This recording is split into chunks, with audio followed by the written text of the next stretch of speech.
Não voltando a comentar o que nós já comentamos na matéria passada, apenas citando os nossos pontos que estudamos para nos prosseguirmos hoje. Então, na lição 1, nós vimos o que é escatologia bíblica. Então, nós vimos o que é escatologia. Ainda na lição 1, nós vimos escatologia do Novo e do Antigo Testamento, aquela sequência que nós vimos que estão nas profecias do Antigo Testamento e que estão no Novo Testamento. Nós vimos o que é escatologia em relação à astrologia. Escatologia é aquilo que Deus revelou através da sua onisciência. E astrologia é algo que é feito por adivinhação no sentido do espiritismo, né? Adivinhação. Nós vimos o que é a escatologia no plano de Deus. Deus fez um plano e esse plano ele revelou ao homem. E o final desse plano é o que falta acontecer, que é o que estamos estudando. Que ele definiu que vai acontecer, tudo ele revelou. Agora nós estamos estudando o que vai acontecer no final do plano que ele estabeleceu. Foi na lição número 1, os nossos pontos que vimos na quinta passada. Na lição número 2, nós vimos o que é morte. Então, essa primeira lição foi aquela introdutória. Na lição número 2, nós vimos o que é morte. E morte nós vimos que é separação, né? Separa. A morte separa o homem da parte corpo físico do homem espiritual. A morte separa o homem na sua condição espiritual de Deus. Isso é morte espiritual. Então, nós vimos o que é morte. Nós vimos que existe 3 tipos de morte. Morte física, do corpo, da matéria. Espiritual, quando o homem está vivo no sentido material, mas morto espiritualmente, separado de Deus. E a chamada segunda morte, morte eterna. Também nós vimos nessa lição número 2, a morte não é o fim de tudo. Ok? Então nós vimos que a morte, no sentido físico, não é o fim de tudo no sentido do ser humano. Por qual motivo? Pelo fato de nós, homens, nós, seres humanos, homem, mulher, ter esta formação: corpo, alma e espírito. Corpo, alma e espírito. O corpo é a parte material que vai voltar ao pó enquanto Jesus não vier buscar a sua igreja. Ele volta ao pó. Nós vamos ver também na lição número 3. E o espírito e alma é aquele que forma o homem espiritual. O homem espiritual é o homem e a mulher, mesmo sentido. Mas é o homem espiritual, formado por alma e espírito. Eles não se dividem.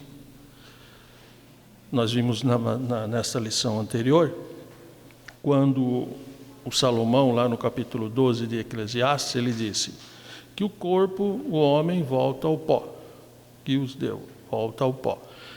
E o espírito volta a Deus que o deu. Nós vimos na nossa matéria, no livro, que voltar o espírito a Deus não é ele chegar diante de Deus, é chegar nos domínios de Deus, aonde Deus determinou que ele tem que estar, ok? E que, mesmo não estando relatado ali o sentido alma, ele só fala espírito, não quer dizer que a alma vai para um terceiro local, ok? Que existem, infelizmente, alguns pensamentos que dizem assim: o espírito volta a Deus, mas a alma vai para um outro lugar. Para onde? Ninguém sabe. Mas nós entendemos biblicamente, a nossa posição escatológica é que o homem espiritual é formado por alma e espírito, e elas não se dividem, é um bloco, é como se fosse uma unidade só, dividido nessas duas proporções, onde se atua a alma e o espírito. Mas aonde estiver a alma, está o espírito, aonde estiver o espírito, está sempre esse homem espiritual. Por exemplo, se ele for condenado, a alma é que peca e leva o espírito à condenação. Então, se ele for dominado pela alma e for condenado, não for salvo, ele vai alma, espírito e corpo espiritual para o inferno. Se ele for salvo, o espírito prevaleceu, foi salvo, ele vai ser salvo. Corpo, alma, espírito com Deus. Ok? Claro essa parte? Então nós vimos que o homem é constituído corpo, alma, espírito. O corpo é esse que envelhece, passa para a eternidade, separa da parte espiritual. E é esse que nós vamos ver hoje na questão também ressurreição, né? E nós vimos que se o homem tem essa formação, e o homem foi criado tal qual os anjos, imortal, a diferença é que os anjos não têm matéria e o homem tem. A matéria do homem volta ao pó, os anjos não. Mas os anjos foram criados seres espirituais e imortais. O homem foi criado uma pessoa, corpo, alma e espírito, mas a parte espiritual também imortal. Então, após a morte, não acabou, porque o homem é feito, na sua parte espiritual, ela é imortal. Então, nós chegamos a essa conclusão na lição número 2, que o homem não termina aqui quando ele passa para a eternidade, ok? A não ser o pensamento materialista ou o pensamento dos testemunhos de Jeová e dos adventistas, que entende que o homem só é matéria. Há a ressurreição, mas o homem não tem alma e nem espírito, só é matéria. Não é a nossa visão espiritual, o nosso pensamento, a nossa crença na palavra de Deus. Ok? Então, se o homem tem vida após morte, foi o que nós vimos na lição número 2, aonde estão aqueles que passaram para a eternidade? E já morreram bastante gente, correto? Quantas pessoas já morreram desde o Abel até hoje? Muitas, milhares, milhões, sei lá. Bilhões. Hoje a humanidade é composta de em torno de 8 bilhões de habitantes, mas quantos já morreram desde quando começou com o Abel? Onde estão ou para onde vão? Aí nós começamos a ver essa parte na lição número 2. Aonde estão os mortos? Nós vimos na visão materialista, tudo bem, essa visão é fácil, prática. Para o materialista, só é matéria. O homem morreu, é matéria, acabou, não tem mais nada o que seguir. Não existe Deus, não existe demônio, não existe diabo, não existe céu, não existe inferno, não existe nada, é só matéria. Ok? Então, é o pensamento materialista. Pensamento espírita,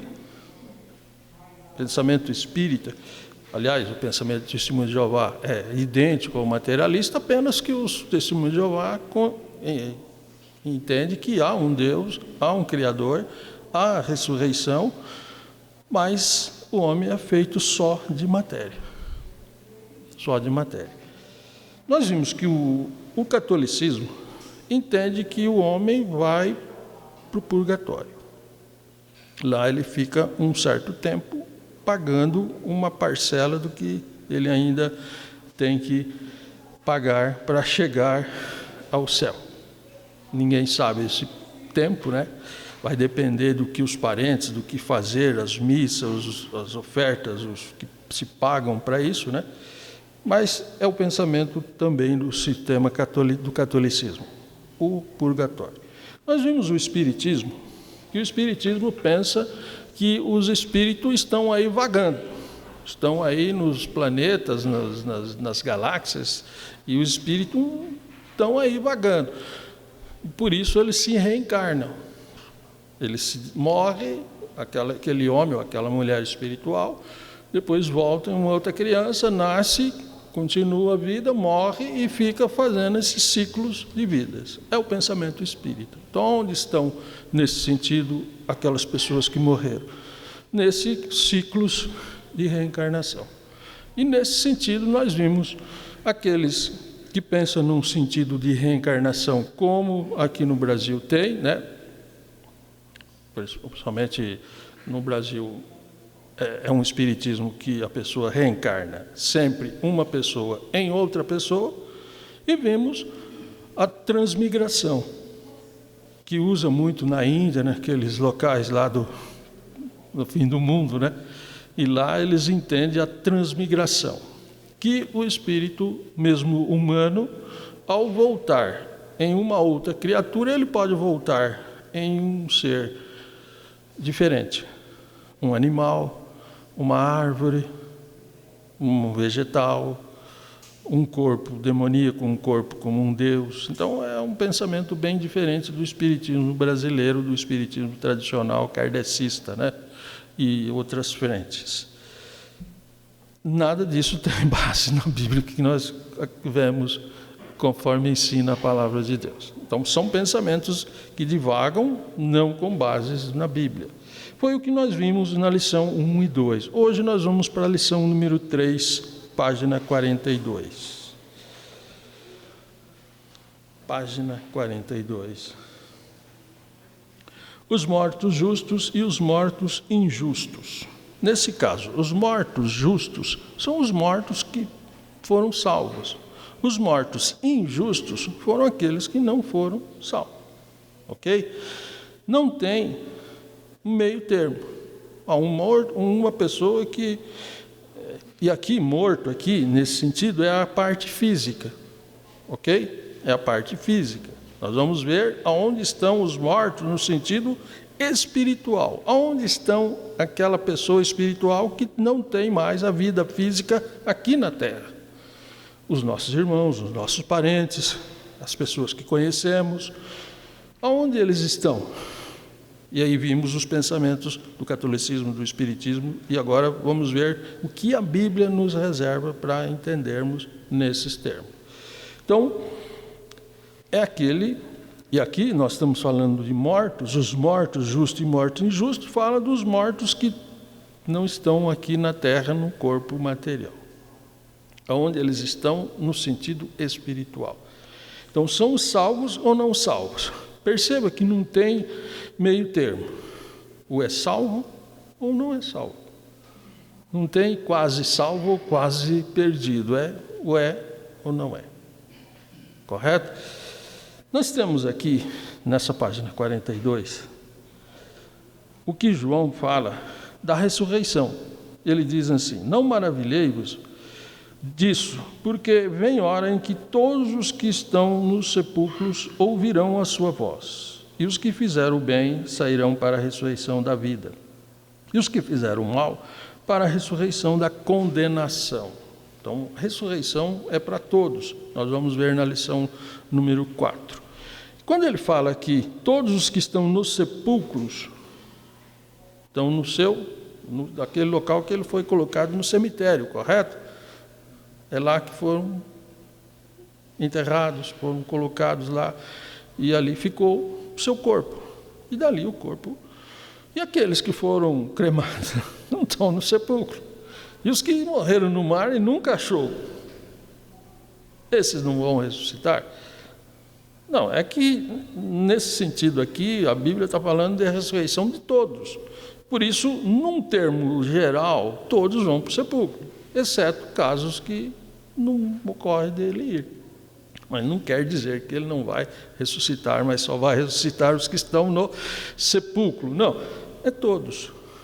Correto? Aquele que o animal comeu. Não tem assim? Tem. Não está no sepulcro, mas ele vai ressuscitar. Então, é essa a nossa posição quanto à ressurreição.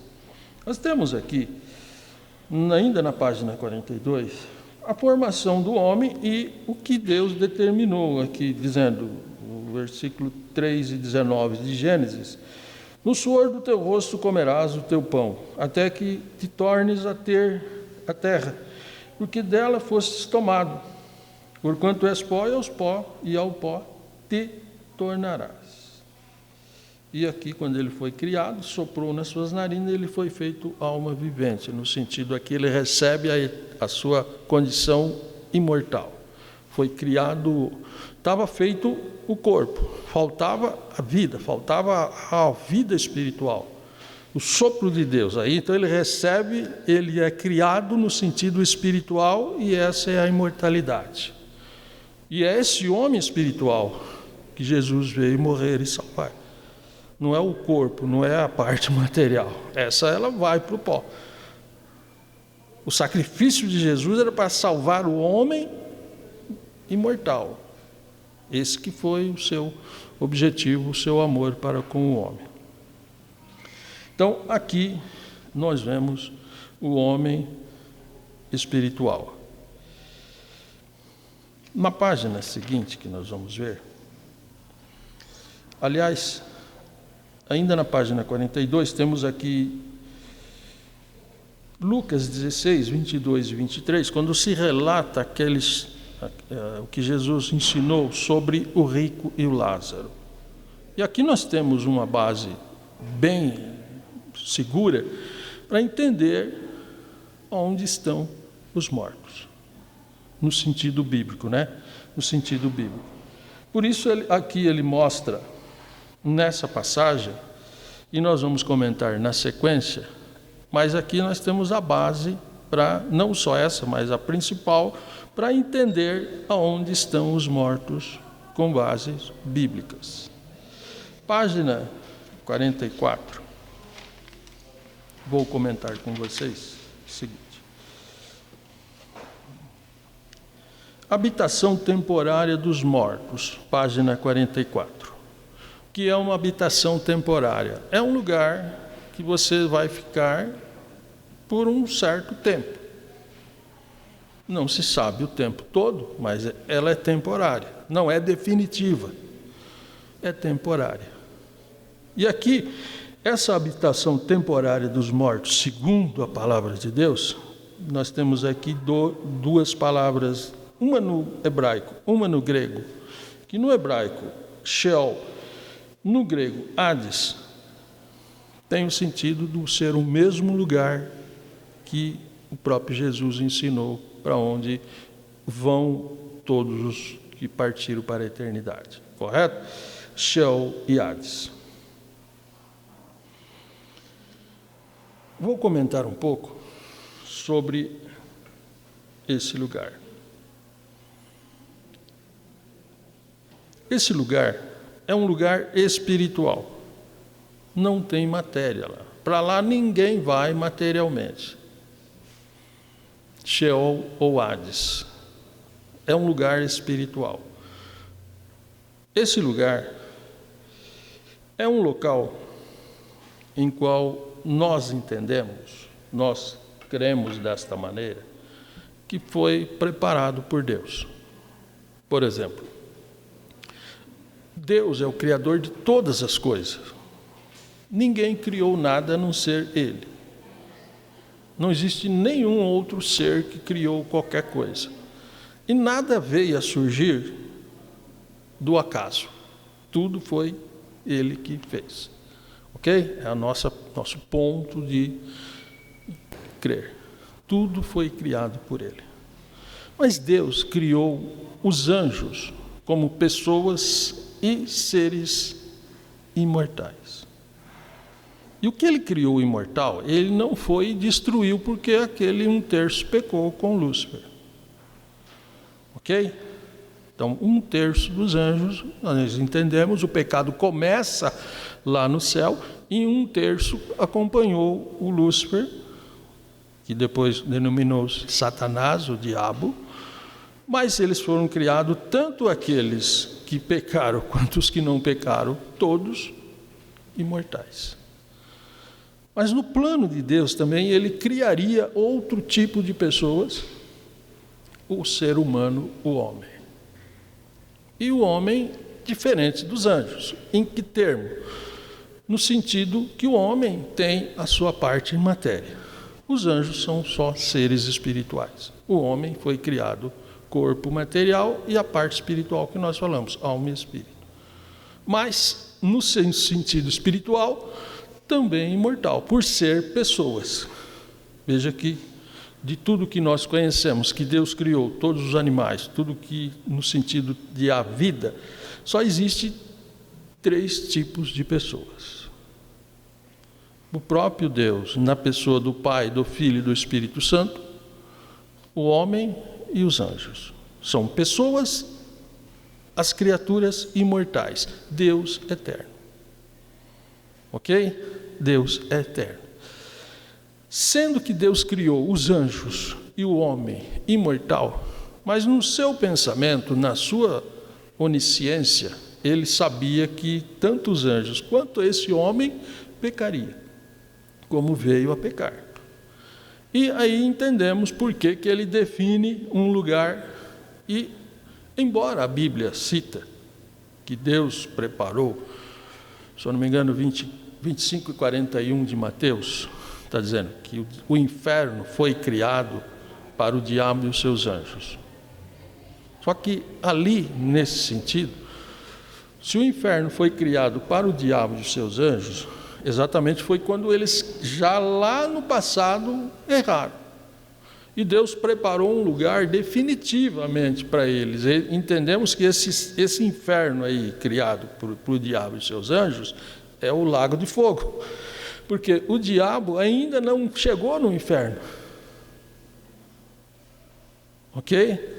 Então, se o inferno foi criado para o diabo e os seus anjos, ele vai para lá, mas ele ainda não foi para lá. Ele vai para lá, no final de tudo, ele vai ser atormentado nesse lugar. Só que esse é um lugar definitivo para todos os que se desobedecem a Deus. Mas num sentido, o inferno para o diabo e seus anjos não seria diretamente aqui, embora uma parte dos anjos estão nesse lugar chamado Hades, Sheol, mas o diabo não. Então esse seria o lago de fogo aonde ele vai. Mas para esse lugar que Deus determinou, para esse lugar que Deus definiu, para lá vai todos os que morreram desde o Abel, que é o primeiro que nós temos conhecimento bíblico. Então, para onde vão aquelas pessoas que morreram? Para um único lugar, chamado Sheol, em hebraico, Hades, em grego, e também em latim, infernos, traduzido para o português, inferno. Ok? Inferno. Inferno.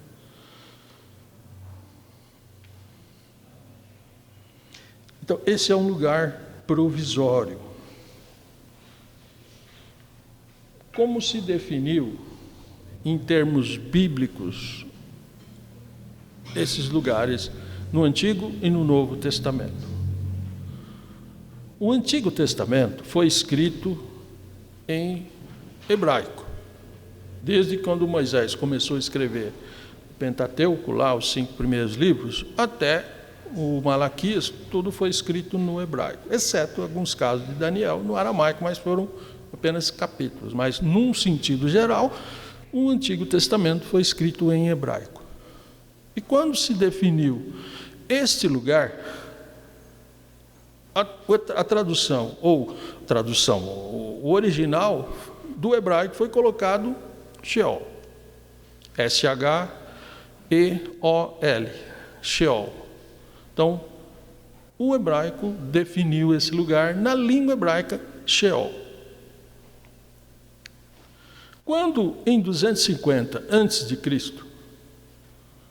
foi traduzido a Septuaginta, que foi as Escrituras, o Antigo Testamento, traduzido para o grego, com a chamada tradução dos 70, quando eles traduziram todo o Antigo Testamento para a língua grega, 250 a.C., eu coloco 250 porque é onde se aproximamos, estamos dentro daquela faixa etária do tempo que foi feita essa tradução. Então, 250 a.C. foi feita essa tradução do hebraico para o grego.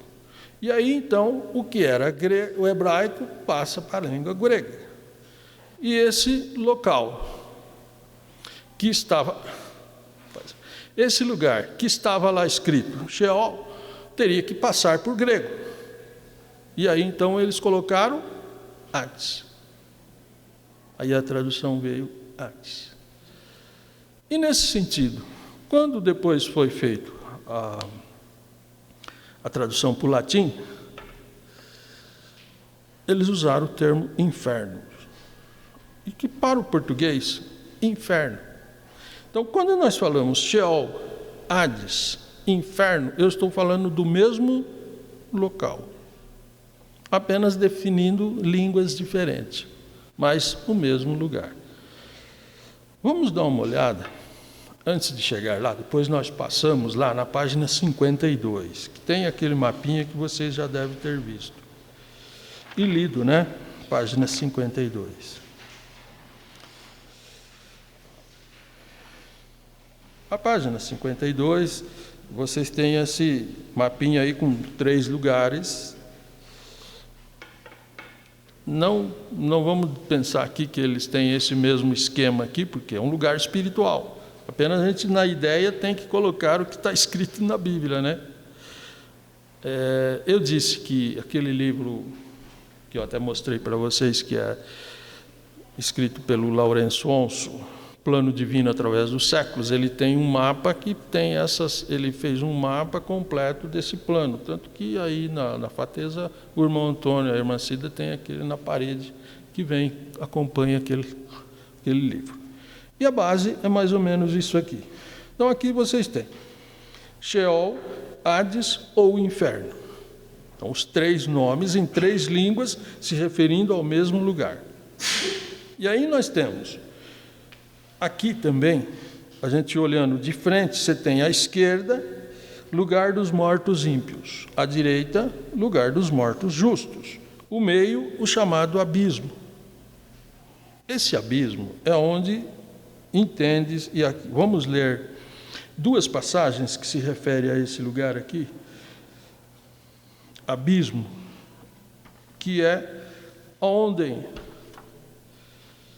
o Senhor aprisionou os anjos que não foram, por ele, entendido como apto para continuar aqui na terra ou nos ares aí, na companhia do inimigo.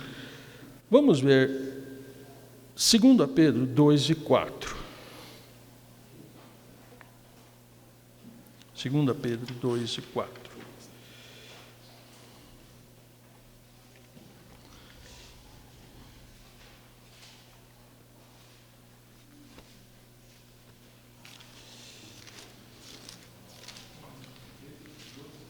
Isso, deixa eu dar uma olhada aqui, acho que deve ser isso sim. 2 Pedro 2 e 4.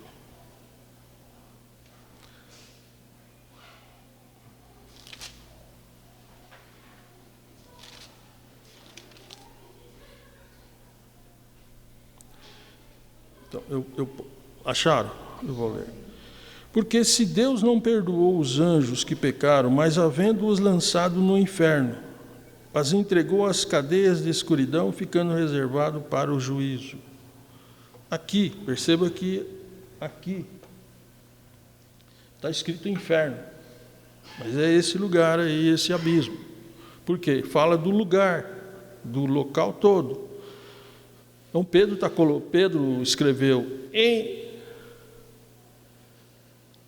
grego, mas a tradução do João Ferreira de Almeida foi para o português. Então ele pegou a palavra Hades e traduziu para o português inferno. Só que nesse sentido aqui de Pedro, se refere aqui na página 52, esse lugar que está aqui, o abismo, lugar dos demônios. Ok? Por isso Pedro usa o termo inferno. E inferno se refere aos 3 campos aqui, os 3 lugares.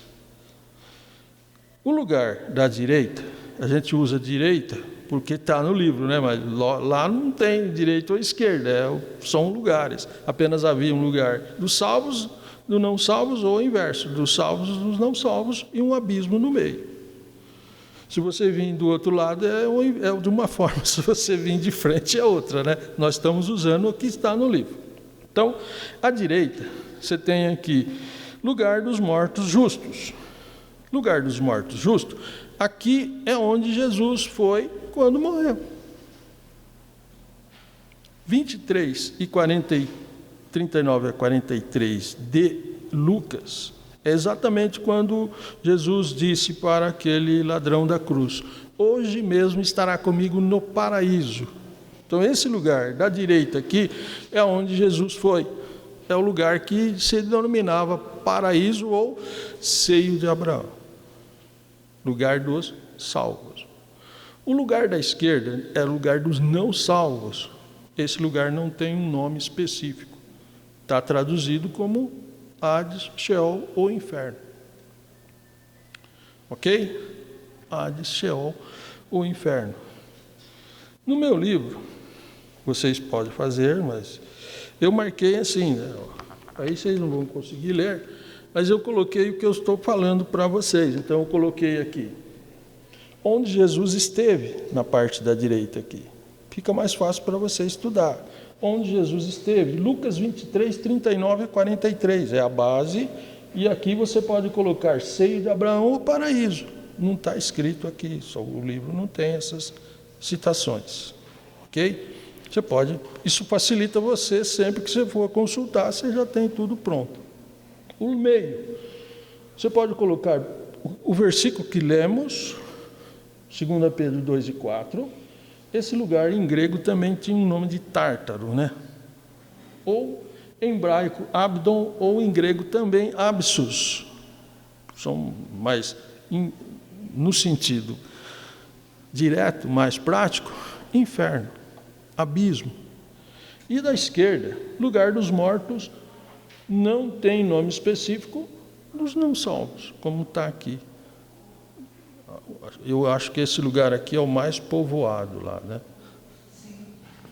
O mais povoado lá, desses 3 habitats lá. Voltando lá para a nossa página 43.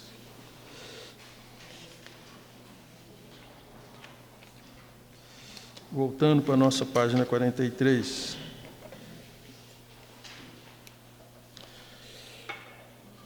Então, nós vimos que é um lugar único, um nome único, se referindo aos 3 locais habitáveis. Os 3 lugares têm o mesmo nome: Hades, Sheol, Inferno. Todos os que morreram, desde o Abel, é o primeiro que a Bíblia nos orienta. Depois continuou morrendo, a gente não sabe qual foi o não salvo. Então o Abel, entendemos que ele foi o primeiro que chegou nesse lugar aí, seio de Abraão, paraíso. E do outro lado, a gente não sabe quem foi, mas começou a chegar os que não foram salvos e estão lá. E no meio, o abismo. Esse foi o primeiro a ser povoado, porque os anjos que foram expulsos, que Deus não permitiu que estivesse. Nós temos hoje milhares e milhões de demônios que são dirigidos, guiados pelo próprio diabo. O trono do diabo é nos ares. Os demônios estão aqui na permissão de Deus na terra também, nos ares, na terra. Mas esses aqui, entende espiritualmente, define-se teologicamente os nossos grandes ensinadores que pensam e entendem desta forma que Deus esses não permitiu que aqui estivesse. Então eles estão nessas, como Pedro citou, não perdoou os anjos, mas reservou em cadeias e estão nesse lugar. Eles chegaram bem primeiro, porque eles foram expulsos logo que pecaram com Lúcifer. Ok? Não, a Bíblia não cita tempos. Estamos colocando pelo que nós entendemos aí na sequência dos fatos acontecidos.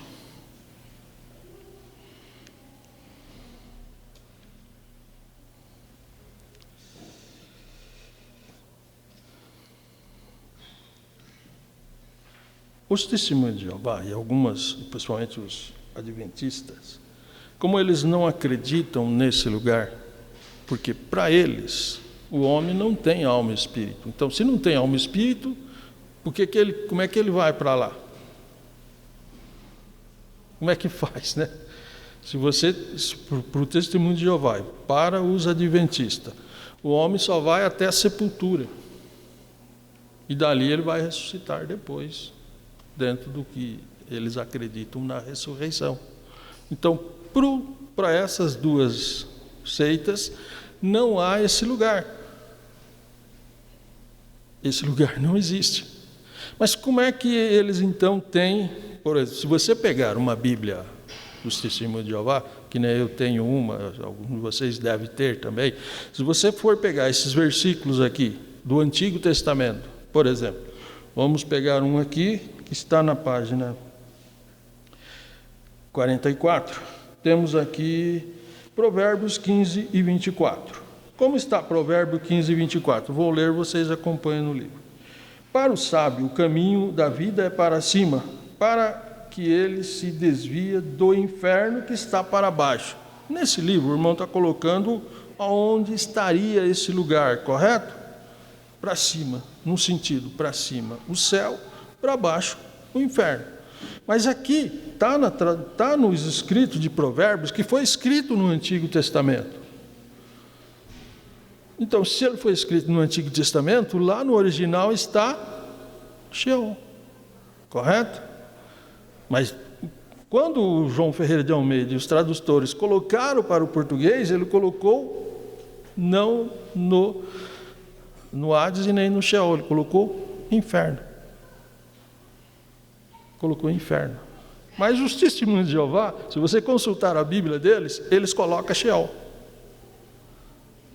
que é o original grego. Eles colocam Sheol.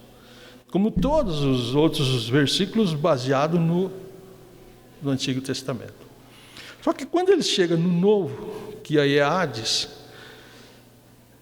eles vão colocar Gena, G-E-E-N-A, Gena, que aí depois eu vou explicar para vocês que nesse sentido, Gena é o lago de fogo.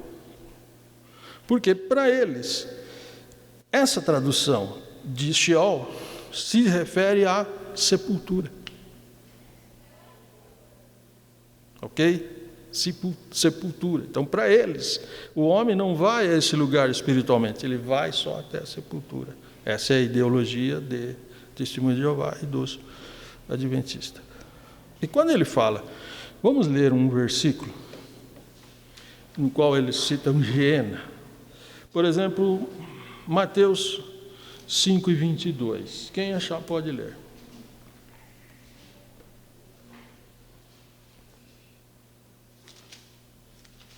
Eu, porém, vos digo que qualquer que... É 5:22, né? Isso, exatamente, é isso mesmo. Eu, porém, vos digo que qualquer que, sem motivo, se encolerizar contra seu irmão, será réu de juízo. E qualquer que disser a seu irmão, raca, será réu do sinédrio. E qualquer que lhe disser louco, será réu do fogo do inferno. Isso, fogo do inferno. Bom, é aqui que eles colocam G-N-A, então Gena, porque se refere... Veja que aqui eles falam fogo do inferno. Não é entendido aqui o Sheol. O Sheol, mas fogo do inferno.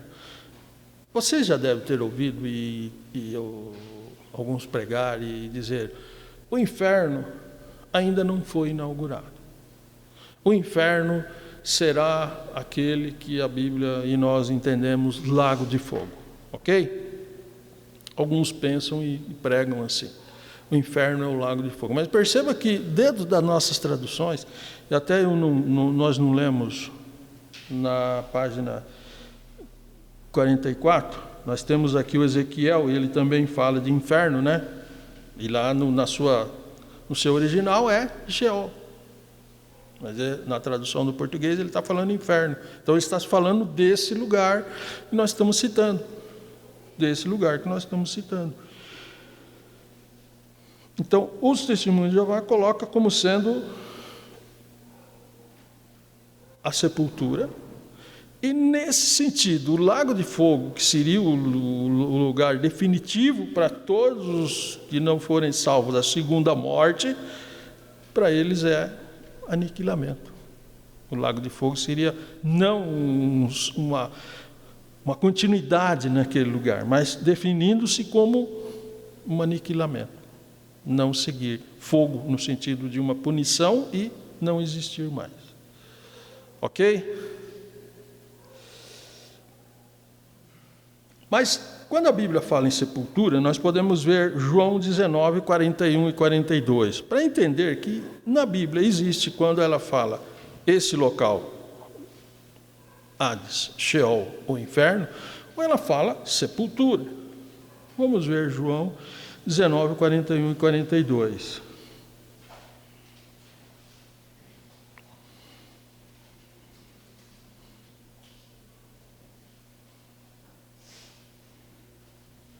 Quem achar pode ler. João 19, 41 e 42. E havia um horto naquele lugar, onde fora crucificado, e um horto, um sepulcro novo, em que ainda ninguém havia sido posto. Ali, pois, por causa da preparação dos judeus, e por estar perto daquele sepulcro, puseram a Jesus. Ok, então aqui é um sepulcro, é uma sepultura no sentido que a Bíblia está citando de um local direto à sepultura, e não Sheol, Hades ou inferno. Ok? No Antigo Testamento,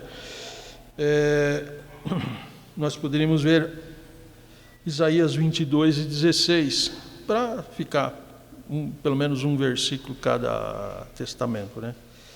Eu teria mais alguns, mas o tempo vai ficar muito focado só aqui.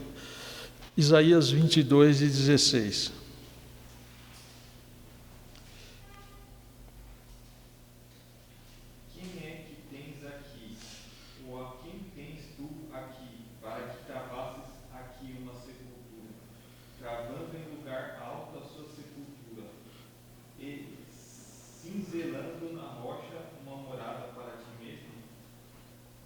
Ok, então aqui está falando de sepultura no sentido direto.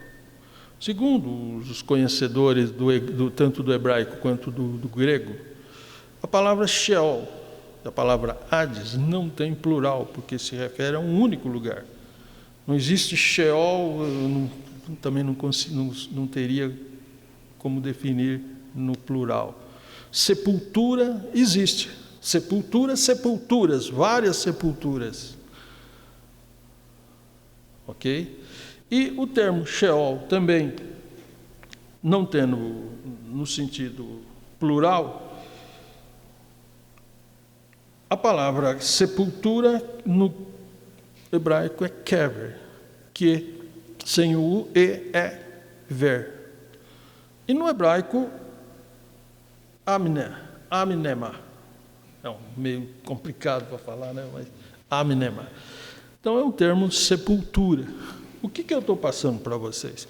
Diferenciar o que é sepultura e o que é Sheol, Hades ou inferno. Ok, até aqui? Então, definindo para onde foi e para onde vai os que morreram, salvo ou não. Salvo ou não. Fecho dizendo para vocês o seguinte. Quando morre um nosso parente, quando morre um nosso conhecido, quando morre um nosso irmão, um nosso pai, nossa mãe, não importa, ou ele foi para um lugar dos salvos ou um lugar dos perdidos. E se ele foi para o lugar dos não salvos, ele foi para o inferno. Diretamente é uma palavra meio pesada, mas ele foi para o inferno. Ok? Ele foi para o inferno. Ah, mas o inferno é lá no lago de fogo. Aquele também vai ser, só que lá não é um lugar intermediário, lá é o definitivo. Nós estamos falando do intermediário, aonde ele vai em primeiro passo. Quem morre salvo não vai para o inferno, vai para o paraíso. Quem não morre salvo, vai para o inferno. É lógico que se você for, que nem eu, já uma vez eu fui num velório de uma pessoa que o irmão dele era crente e ele não, que morreu não. E ele falou, dá uma palavra, né, para me expor uma palavra ali para o pessoal que estava ali em volta do caixão. Agora, eu sei que ele não era crente, o familiar dele era. Eu sei que, não sendo crente, eu não conheci ele, não estou julgando, mas o seu destino é inferno. Eu não vou chegar lá e dizer, olha, o fulano de tal aqui foi para o inferno, eu tenho que, né? Ficaria complicado. Então eu tenho que voltar a palavra para aqueles que estão caminhando para o inferno, para ver se eles não vão, né? Mas não diretamente dizendo, ó, não faça isso que você também vai, mas mostrando quem é Jesus, mostrando a salvação em Cristo Jesus. Mas para o nosso parente, para nosso conhecimento, quem não morre salvo vai para o inferno, exatamente, que é a palavra bíblica para esse lugar. Ok? Vamos seguir então.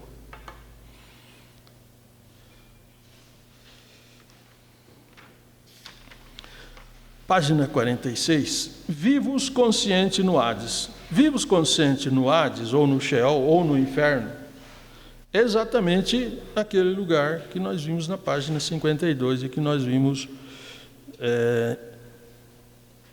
na página 44. Agora, aqui é a base que nós vimos lá de Lucas 16, 22 e 23. Vivos consciente no inferno, vivos consciente nesse lugar. Com base no quê? Na parábola, no ensinamento de Jesus, no rico e no Lázaro. No rico e no Lázaro. Sempre é interessante e importante nós conhecermos o seguinte, e eu sei que vocês têm essa compreensão. O rico não foi para o inferno porque era rico, e o Lázaro não foi para o céu porque era pobre. Ok? Não é isso que a Bíblia nos ensina. Quem vai para o inferno, vai porque não crê em Jesus. Quem vai para o céu, vai para o paraíso, vai porque acreditou e viveu a vida de salvação. Não é o dinheiro e nem a pobreza que leva alguém a ser salvo ou não. Ok? Isso vocês já sabem. Então, Sheol, Hades, lugar de consciência. Com base, rico e o Lázaro. Estando em tormento. Isso fala do quê? De consciência. Eu não posso estar em tormento e não estar consciente. Se eu estou em tormento é porque eu tenho consciência do que eu estou vivendo, que está acontecendo comigo. Erguendo os olhos, viu e identificou. Isso fala de consciente. De estar consciente, olha, eu estou vendo, eu estou tendo como definir o que é uma coisa e o que é outra. Sabia o que necessitava e pediu estar lúcido. O que o rico pediu? Quando ele viu que a situação ali não era boa, ele disse, olha, manda que alguém lá vai e alguém ressuscita, vai e fala aos meus irmãos, que eu tenho 5 lá, porque senão eles vão vir para esse mesmo lugar. E qual foi a resposta? Lá tem Moisés e os profetas. Fala das Escrituras, porque até aqui não tinha nada escrito do Novo Testamento. O que eles tinham para se basear na palavra de Deus? As Escrituras. Qual eram as Escrituras? O Antigo Testamento. O que se definia como o Antigo Testamento? Os profetas e Moisés. A lei e os profetas. E os que completa as Escrituras. Se vocês não crerem na palavra de Deus, não adianta nada. Eles têm, como todos os que estão lá, a palavra para se definir. Então ele tinha lucidez. Lembrava do que tinha 5 irmãos, como nós falamos. Isso, ele tinha consciência do passado. Ele lembrava, olha, eu tenho lá, então eu lembro de como eles agiam. Podia argumentar, então isso ter diálogo. Fala de diálogo, né? Lázaro era consolado. Se Lázaro era consolado, eu só posso ser consolado se eu estiver consciente. estiver lúcido, senão não tem consolo. Como é que você vai consolar alguém que não tem consciência nenhuma? Página 47. Aqui, nós vamos ver o que Paulo acreditava nessa questão desses dois locais e no que ele entendia ser vida após a morte, como nós estamos vendo. Se existe esse lugar para onde as pessoas vão. Paulo, aqui, ele escreveu aos Coríntios, na segunda epístola, capítulo 5 e 8, mas temos confiança e desejamos antes deixar este corpo para habitar com o Senhor. Vamos pensar da seguinte forma. Eu, Paulo, ou você, o Paulo. Quando Paulo está dizendo assim, eu tenho desejo de deixar esse corpo e habitar com o Senhor. Se eu não tenho uma vida espiritual, como é que eu entendo esse versículo? Como é que eu tenho desejo de deixar o corpo e habitar com o Senhor, se o corpo só é matéria? Deu para entender essa? Como é que eu... E o Paulo está claro aqui, está na página 47. Mas temos confiança e desejamos antes deixar este corpo para habitar com o Senhor. E o versículo seguinte que ele escreve aos Filipenses, ele diz: mas em ambos os lados estou em aperto, tendo desejo de partir, mas partir e estar com Cristo, porque isto é ainda muito melhor. Agora, se ele tem desejo de partir, deixa eu colocar aqui que alguém pode pensar, bom, mas o Paulo queria partir para onde? O que se definia aqui como partir? O Paulo, ele estava preso lá em Roma, na sua primeira prisão, em torno do ano 63 aqui, quando ele escreve essa epístola aos Filipenses, e ele ia ser julgado pelo Nero. E o Nero poderia chegar e condená-lo à morte, ele iria ser decapitado. Ou o Nero poderia dizer, você está livre. Ele ia ser julgado. O rei, o imperador, ia pegar os seus, como fez, né? Pegar lá todos os seus, aquilo que o incriminava, analisar e dizer, morte. Ele ia ser morto. Livre, solta ele. E foi o que aconteceu. Nesse julgamento do Nero aqui, ele foi solto.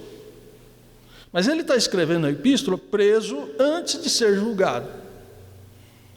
E nesse sentido, ele está naquele pensamento, eu posso ser morto como eu posso não ser morto. Ok? Então ele escreve aos Filipenses, dizendo, olha, a situação é essa. E aí ele coloca assim, mas em ambos os lados eu estou em aperto, tendo desejo de partir. O partir aqui é se o homem mandasse decapitá-lo, mandasse matá-lo. Aí ele iria para a eternidade. Aí ele diz, mas estar com Cristo, porque isto ainda é muito melhor. E nessa sequência ele vai dizer, para mim o viver é Cristo e o morrer é ganho. Nessa sequência desses que nós estamos lendo aqui. O viver é Cristo. Se eu for solto como ele foi, eu vou continuar sendo cristão, eu vou viver o cristianismo. Mas se eu for morto, se o homem mandar me decapitar, o morrer é ganho. Agora, voltamos a analisar nas mesmas proporções do outro versículo. Se Paulo tinha essa consciência de que se ele fosse só matéria, como que o viver era Cristo, tudo bem, vou viver é Cristo, vou continuar sendo cristão, pregando o Evangelho, fazendo a obra de Deus. Mas como eu posso dizer que o morrer é ganho, sendo que para lá eu não tenho nada? Que ganho eu tenho? Só ir para a sepultura, ficar lá, não tenho. Que ganho eu tenho? Só porque eu morro salvo? Tudo bem, é uma forma de eu morrer salvo, mas morrer, eu continuasse trabalhando, também isso iria acontecer. Então, é nesse sentido que nós temos aqui o pensamento de Paulo. Ele fala também aqui em 1 Coríntios 15, 6, Tessalonicenses 4 e 13, ele fala dos os que dormem no Senhor, né? Os que dormem no Senhor, nesse foco de Paulo aqui, não é o sono da alma, é aquele que está, no sentido físico, dormindo no Senhor, nesse sentido, que ele não está vivo fisicamente. Não é o sono que a alma está inconsciente, ok? Então, por isso ele diz, reputamos não ser bíblica a doutrina do sono da alma, como se diz, morreu, acabou, não tem mais nada, só espera a ressurreição. Página 48, o irmão colocou aqui esses versículos que eu li, 5 e 8 de 2 Coríntios, 1 e 23 de Filipenses, e 16, 23 e 23 e 40, até o 43 de Lucas. São aqueles versículos que já lemos anteriormente, que mostra que não é uma doutrina, em termos bíblica, o sono da alma, nela não ter, após a morte, ela ser inerte, não ter essa vida espiritual. E isso é bom, porque um dia, se você ter qualquer coisa, ou qualquer pregação, ou qualquer ensino, ou qualquer coisa que você queira mostrar, você tem versículos aqui que mostram a Bíblia mostrando que após a morte, ela mostra a continuidade da vida espiritual. Página 40. Hades antes da morte de Jesus. Aqui eu tenho Hades, Sheol, Hades e suas divisões. Eu coloquei em seguida o inferno, né? Que é o mesmo lugar. Hades, Sheol ou inferno. Ele coloca aqui as suas divisões: lugar dos mortos ímpios, o abismo, lugar dos mortos injustos ou justos, ímpios e justos. Lugar dos mortos ímpios, um abismo, lugar dos mortos justos. Com base 16, 23, 22 e 23 de Lucas. Essa parte aqui é aquela que nós vimos na página 52 lá, né?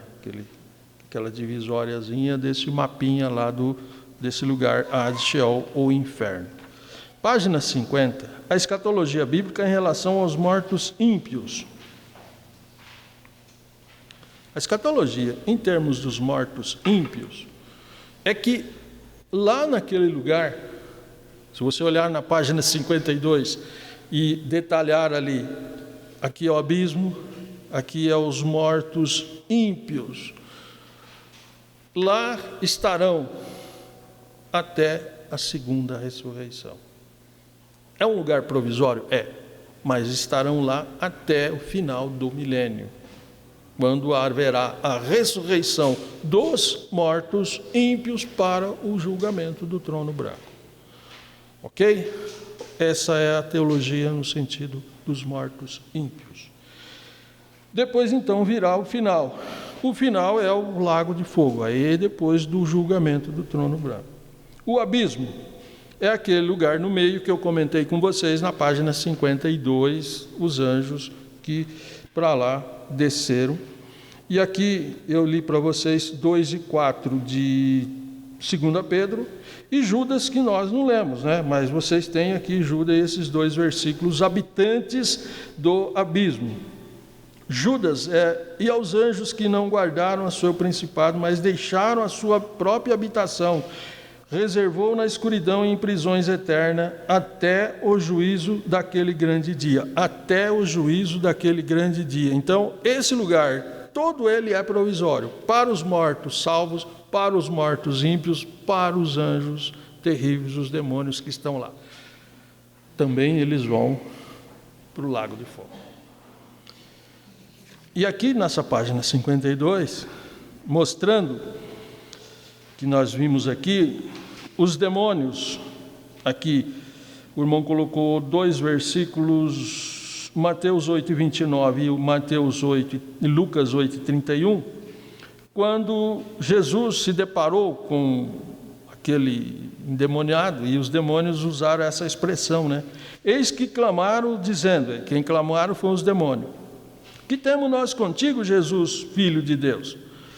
Que embora não é da nossa matéria, mas perceba que os demônios sabiam que Jesus era o Filho de Deus. E os que não sabiam, os próprios judeus não conheciam, os demônios já identificavam. O que temos conosco? Jesus, Filho de Deus. E eles reconheciam e tinham essa consciência. E aí, nessa sequência, ele diz: vieste aqui atormentar-nos antes do tempo? Então, tem um tempo que também eles vão para esse abismo aqui, da página 52 aqui, para onde estão os que já estão lá. E 8h31 de Lucas: e rogaram-lhe que não mandasse para o abismo. Então, eles têm um tempo que eles vão para esse abismo. E para esse abismo também vai o diabo. Lá nós vamos ver, e vimos na lição anterior, o diabo sendo preso antes do início do milênio e sendo colocado nesse lugar. Então, o diabo não foi para esse abismo, mas ele vai. Os demônios, esses que estão hoje na esfera terrestre, não estão nesse abismo, mas eles vão para lá. Mas também é um lugar provisório, porque depois eles vão para o lago de fogo.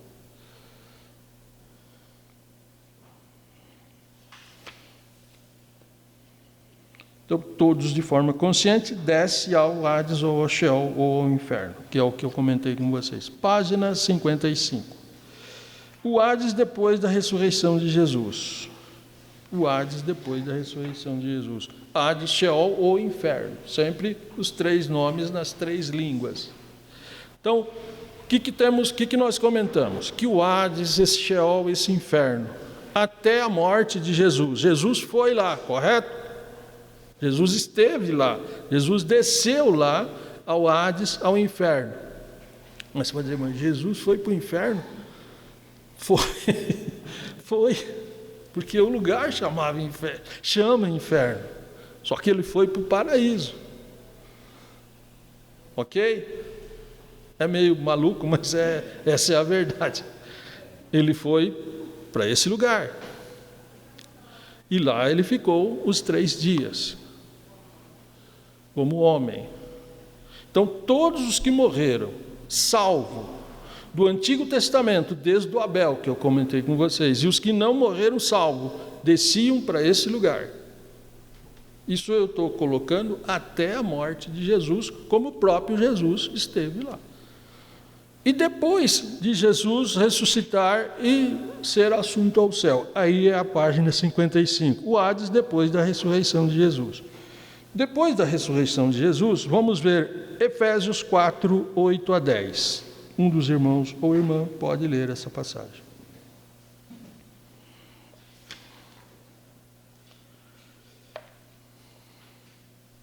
Quem achou? Efésios 4, 8 a 10. Por isso diz, subindo ao alto, levou cativo o cativeiro, e deu dons aos homens. Ora, isto ele subiu, que é, senão que também antes tinha descido às partes mais baixas da terra. Aquele que desceu é também o mesmo que subiu acima de todos os céus para cumprir todas as coisas. É esse versículo que a teologia, os nossos grandes escritores, os nossos grandes teólogos entendem e que nós acreditamos nessa passagem, como também vamos ler que Paulo escreveu na página 56, que agora mudou o local do paraíso seio de Abraão. Ok? Então, da morte, desde o Antigo Testamento todos os que morreram desciam para esse lugar. Após a morte de Jesus e após a sua ressurreição e ascendente ao céu, ele leva o paraíso e ele sobe e coloca no 3º céu, não diante de Deus, abaixo do trono de Deus, mas não é abaixo assim, pouca coisa, né? Não tem essa distância, mas não no mesmo plano, mas é o chamado 3º céu. Então, Vamos ver na página 56, e aqui eu tenho, e nós todos temos aqui, 2 Coríntios 12, 2 a 4, que diz assim, eu vou ler, vocês acompanham. Conheço um homem em Cristo, que há 14 anos, se no corpo ou não sei, se fora do corpo, não sei, Deus o sabe, foi arrebatado até o terceiro céu. E sei que o tal homem, se no corpo, se fora do corpo, não sei, Deus sabe, foi arrebatado ao... Não, paraíso. Aqui, ó, está escrito. Foi arrebatado ao paraíso. Está escrito direto aqui, né? E ouviu palavras inefáveis que não é lícito dizer ou não é lícito falar. Então, Paulo esteve aonde? No terceiro céu, que ele também identifica como paraíso. Então, é isso que agora nós temos essa posição. Até a ressurreição de Jesus e a sua ida ao céu. O lugar era o que está na página 52. Todos desciam ali. Agora, após a morte de Jesus, após a sua subida ao céu, a sua ressurreição, o que muda? Para os salvos, ele não vai mais ao inferno, não vai mais ao Sheol, não vai mais ao Hades, ele vai ao terceiro céu, paraíso. Então ele sobe. E os outros? Não mudou nada, é o mesmo lugar. Não mudou nada, é o mesmo lugar. Desce ao inferno, desce ao Sheol, desce ao Hades. Ok? Tranquilo? Deu para entender? Ficou alguma dúvida no que nós falamos até aqui? Lugar dos mortos. Então, se os... Na lição número 1, 2, a gente perguntou aqui, algum de vocês tem medo de assombração? Tem medo de ir no cemitério à noite, né? Vocês disseram que não tem, e está certo, porque lá não tem ninguém morto lá. Lá só está os ossos.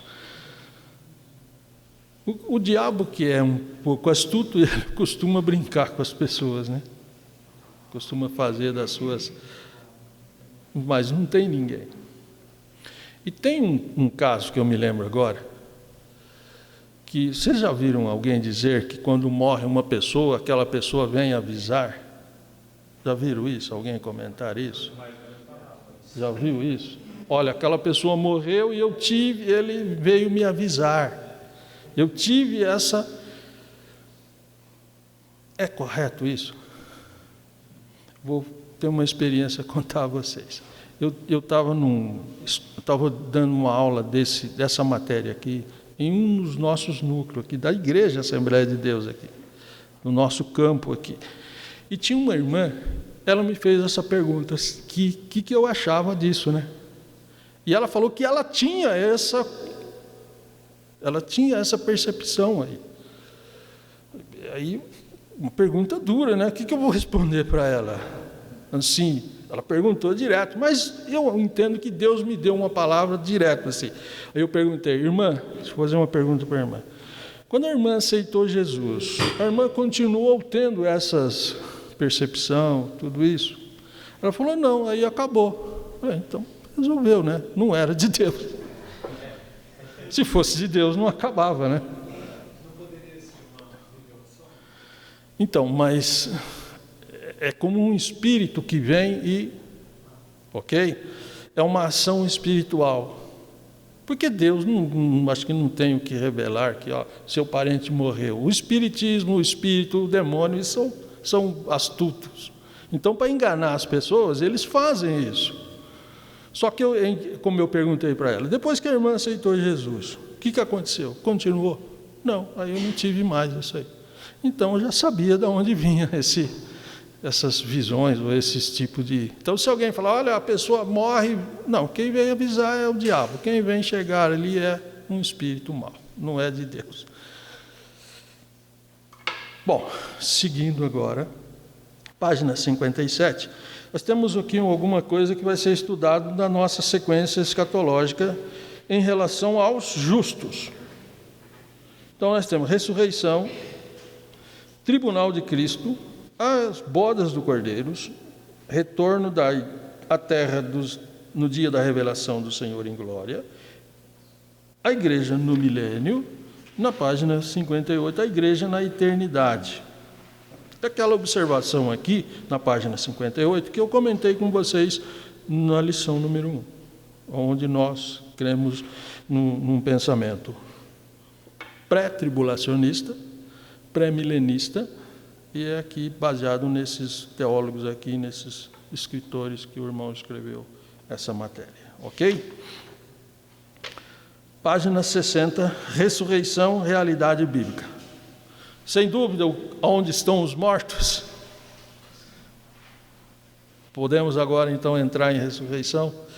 Todos morreram, todos os que morreram vão ressuscitar. Nós temos aqui a repetição de João 5, 28 e 29. Não maravilheis disto, porque vem a hora em que todos os que estão no sepulcro ouvirão a sua voz.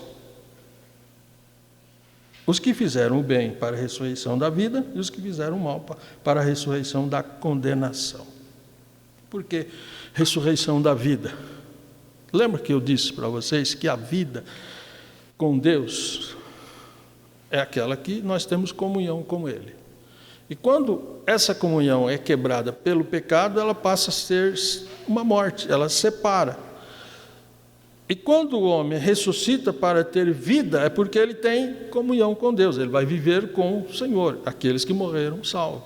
Por isso fala de vida. Quando Jesus disse, vocês conhecem o que ele disse assim, aquele que crê em mim nunca morrerá. Não é assim?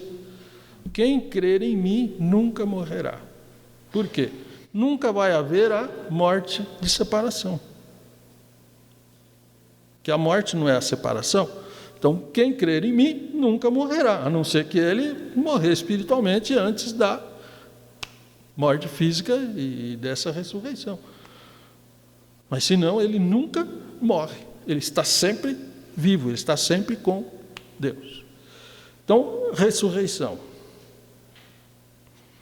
Ressurreição é uma realidade bíblica. Pela Bíblia, todos os mortos vão ressuscitar. Seja salvo, seja não salvo. Porque o homem é composto todos iguais. Apenas um é salvo e o outro não.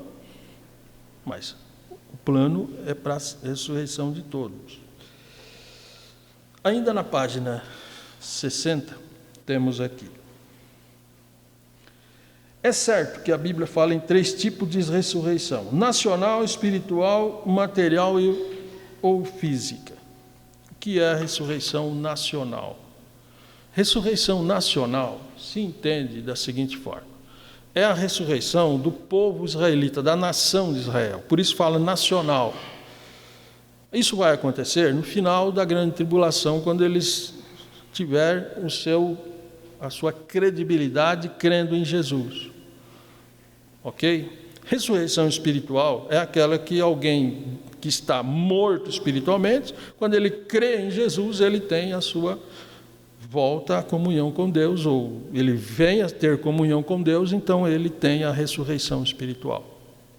E a ressurreição material ou física é essa que nós vamos falar, é a do corpo físico. A ressurreição é do corpo físico que morreu. É essa ressurreição que nós vamos falar dentro da parte escatológica. Página 61, ressurreição sentido original. Tem aqui o que ela do grego, né? Anastasis. Ressurreição no sentido doutrinário. Bom, no sentido doutrinário, como temos lá em Apocalipse 25, versículos 5 e 6, vamos ler Apocalipse, capítulo 20, versículo 5 e 6. Eu comento com vocês ressurreição no sentido doutrinário.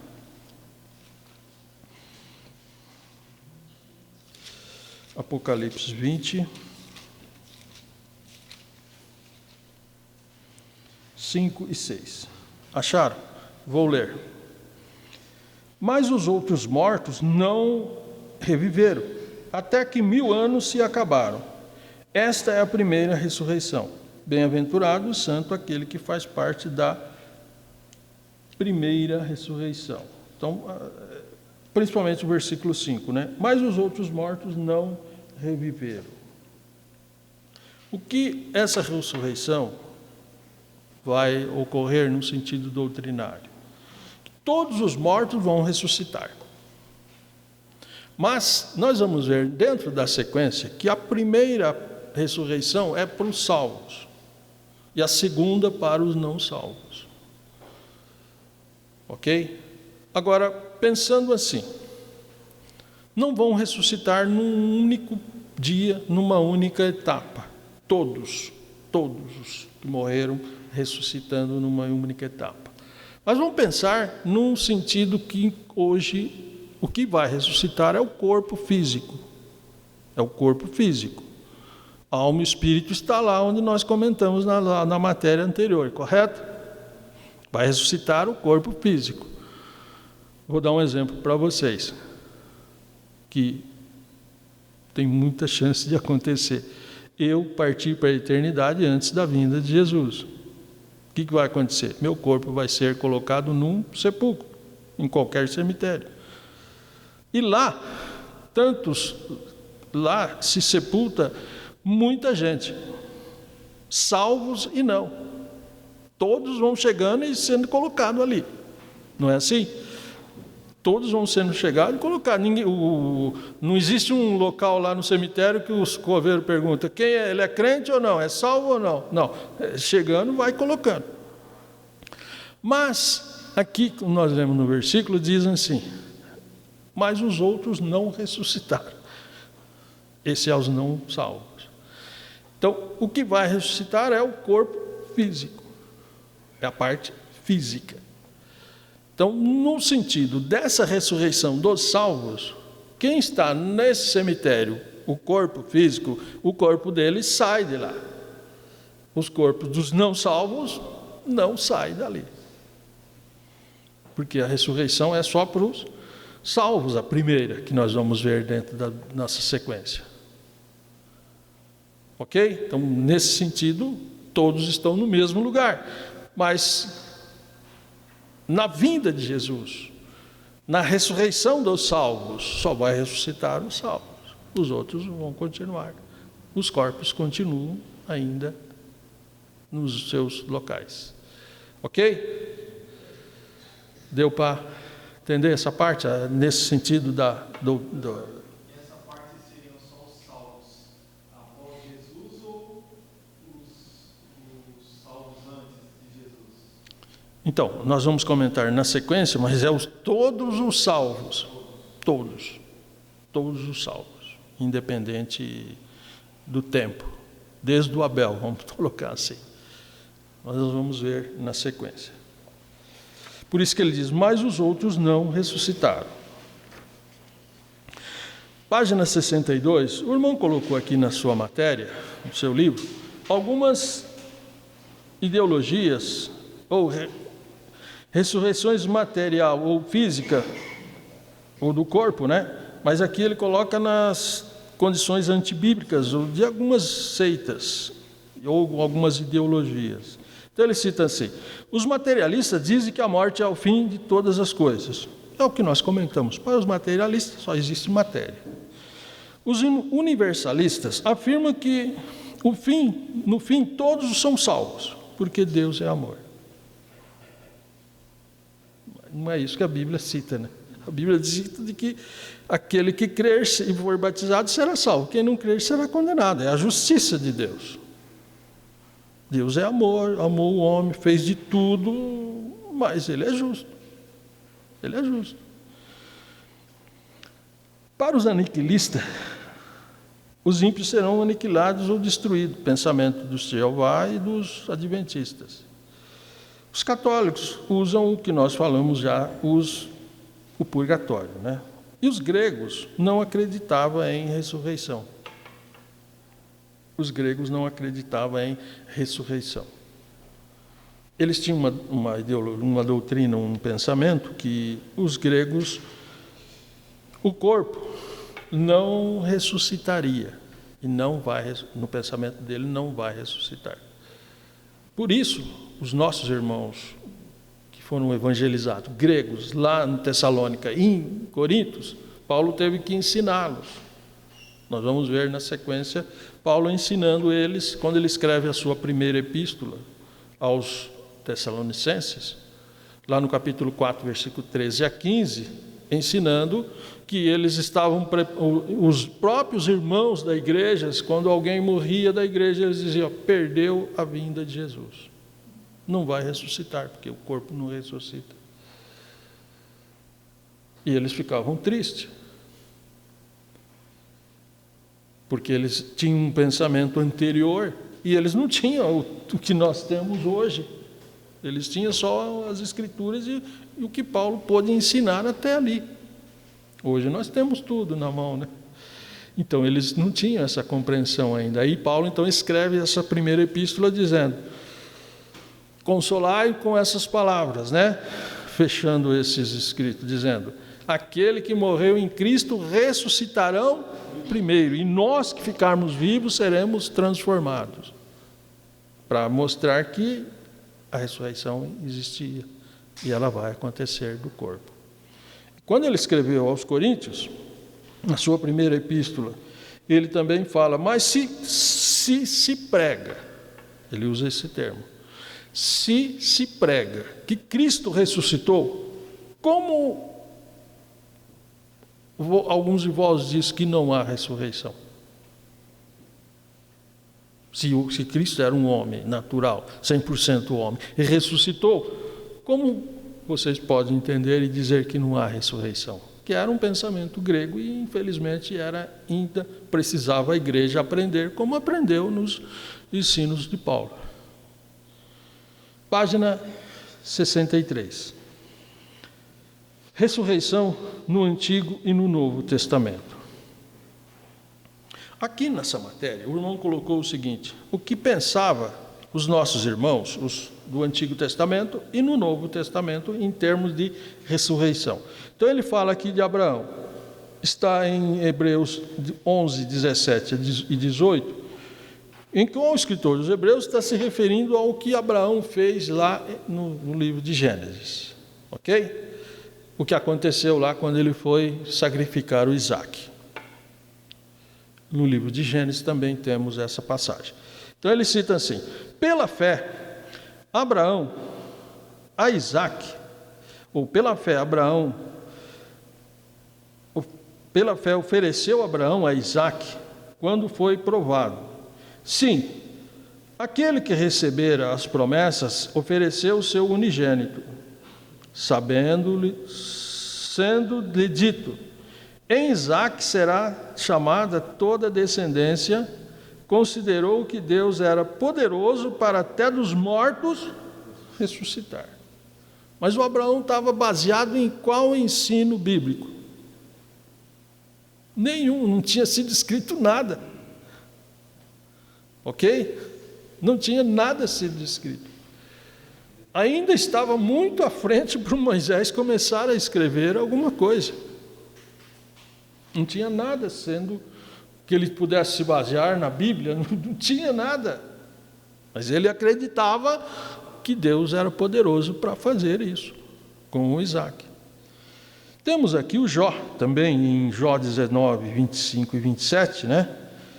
Porque eu sei que o meu Redentor vive, que por fim se levantará sobre a terra, e depois de consumida a minha pele, ainda em minha carne verei a Deus. Então ele fala de uma possibilidade de ressurreição.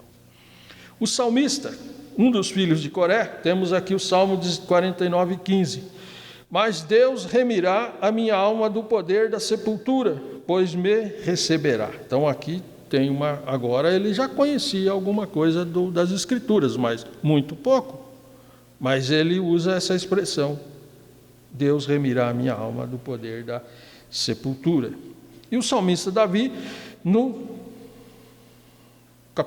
no Salmo 16, versículo 10, pois não deixará minha alma no inferno, nem permitirá que o teu santo veja a corrupção. Ele estava se referindo ao próprio Jesus. E esse versículo aqui de Salmo 10, 16 e 10 se cumpre em Atos 2 e 27. Quem pode ler? Atos 2 e 27. Você pode fazer essa conexão aí, que esse salmo de Davi, profético, vai se cumprir em Salmo 2, 27. E lá que... Pois não deixarás a minha alma no Hades, nem permitirás que o teu santo veja corrupção. Aqui ele está citando, se você olhar antes um pouco, ele está se referindo ao que Davi tinha profetizado. E o Lucas aqui está escrevendo, mostrando o que o Davi tinha feito e o que tinha acontecido com Jesus, porque ali ele estava no início do escrito de Atos, foi exatamente quando Jesus fez aquela última reunião e subiu ao céu. Página 64. Temos aqui o Oséias, o Daniel e o Isaías, né? Todos esses 3 versículos, perceba que ele sempre fala aqui inferno, né? Eu remirei da violência do inferno. Então ele fala de crer em ressurreição. Esses 3 versículos vocês têm no livro aí, pode ler. Tópico 2, ressurreição dos mortos ensinada no Novo Testamento. Vimos alguma coisa no Antigo. E agora, o pensamento do Novo Testamento. Os judeus acreditavam em ressurreição. É o caso quando Jesus falou com Maria aqui em João 11, 23 e 24. Disse-lhe Jesus, teu irmão há de ressuscitar. Disse-lhe Maria, eu sei que há de ressuscitar na ressurreição do último dia. É um pensamento deles. Era um pensamento deles. Então, eles tinham esse pensamento que havia ressurreição. Quando? Mas eles não tinham detalhe, nada, mas tinham esse pensamento de ressurreição. E aqui ele vai falar que os gregos não tinham nesta mesma felicidade, né? Não acreditavam na ressurreição. É onde que eu falei para vocês lá de 1 Tessalonicenses 14, e também de 1 Coríntios, versículo 12, quando ele fala e ensina os gregos, irmãos da igreja lá de Corinto e de Tessalônica, sobre ressurreição. Por isso também os gregos entendiam que se o homem só tinha a sua parte espiritual, o corpo não ressuscitaria, tudo que o corpo fizesse no sentido pecaminoso não tinha problema nenhum. Não afetava a sua vida espiritual. Mas não é isso que nós cristãos conhecemos e que a Bíblia nos ensina, né? As duas coisas estão ligadas, tudo está ligado. O homem vai ressuscitar. E o corpo dele só vai ressuscitar em glória, salvo a parte espiritual salva. Se a parte espiritual for condenada, o corpo vai seguir aquela mesma sequência de condenado. Não tem como mudar nesse sentido, né? Doutrina da ressurreição ensinada pelo próprio Jesus e os apóstolos na página 67.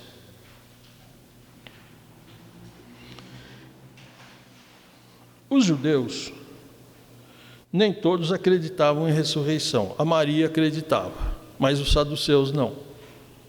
Os saduceus não acreditavam nem em anjos, nem em espírito e nem em ressurreição. Mas Jesus ensinou eles. Vamos ver Mateus 22, 23 a 30. Quem pode ler? É um pouco... vários versículos, mas vamos ler. Os saduceus não acreditavam em ressurreição. Quem achar pode ler. No mesmo dia, chegaram junto dele os saduceus, que dizem não haver ressurreição. Eu interrogava, dizendo, mestre, Moisés disse, se morrer alguém, não tendo filhos, casará o seu irmão com a mulher dele, e suscitará descendência a seu irmão. Ora, houve entre nós 7 irmãos, e o primeiro tendo casado, morreu, e não tendo descendência, deixou sua mulher a seu irmão. Da mesma sorte, o segundo, o terceiro, até o 7º. Por fim, depois de todos, morreu também a mulher. Portanto, na ressurreição de qual dos 7 visto que todos a possuíram. E agora, né? Eles tentaram, eles falam, esse Jesus aí, ele ensina que tem ressurreição. Nós vamos pegar ele, vamos ver como que ele vai sair dessa pergunta, né? E aí eles chegaram e fizeram essa pergunta. E isso era uma forma que em Israel tinha isso, mas não, esse casamento, nesses termos que eles colocam, não era novo ali. Se olharmos para o capítulo 38 de Gênesis, esse casamento foi feito lá com os filhos do Judá. Ok? Então era bem antigo ali. Esse casamento chama um casamento chamado livirato. Livirato. Que levir tem o sentido de cunhado, que a esposa do morto casa com o cunhado. Por isso que ele é chamado de levirato. Levirato. Levirato. A mulher viúva casa com o cunhado para ver se consegue dar prosseguimento à família do que morreu, para deixar descendência. E eles fazem essa pergunta para Jesus, dizendo, não foi só um, eles chegaram até o 7º, né? Que é muito difícil acontecer, mas eles colocaram um caso extremo, 7. E aí Jesus deu a resposta para eles. E aí Jesus respondeu assim, errais não conhecendo as Escrituras nem o poder de Deus. Serão como os anjos, nem se casa, nem se dão em casamentos. É como se ele dissesse, depois, na ressurreição, as pessoas não vão ser no sentido natural, serão como os anjos. Anjos têm sexo? Não tem. Anjos casam? Não casam. É isso que eles não entendiam, Jesus revela a eles. Então, agora para vocês. Quem morre masculino vai ressuscitar masculino? Quem morre feminino vai ressuscitar feminino? No que Jesus ensinou? Não, vai ser um ser espiritual sendo a mesma pessoa. Ok? Difícil para entender essa parte? Porque ele não vai ter mais casamento, não vai ter mais nada. E aonde nós vamos estar? Como João escreveu lá no capítulo 14, Jesus citou, na casa do Pai há muitas moradas. Vocês já ouviram alguém ensinar e pregar? Olha, eu quero ter a minha mansão lá no céu, com a minha família, né? Como que você pode definir sua família?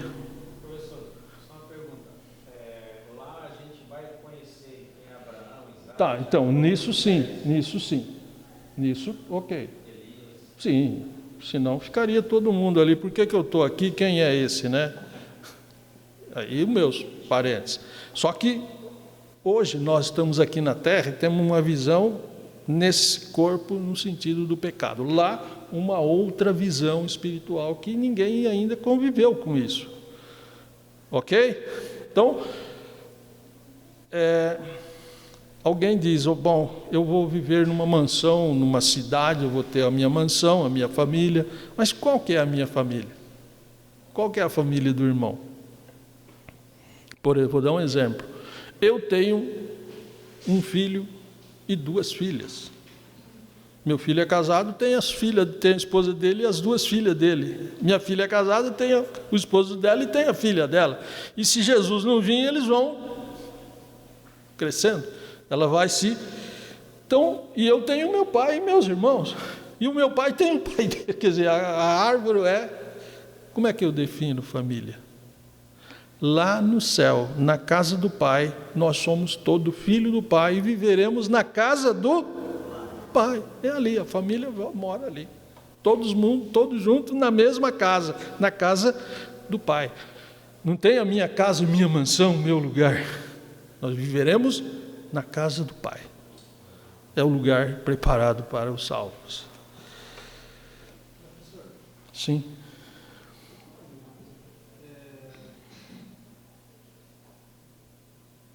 Quem foi cremado, quem foi morto por uma fera, Tá. Então, vamos supor, na ressurreição,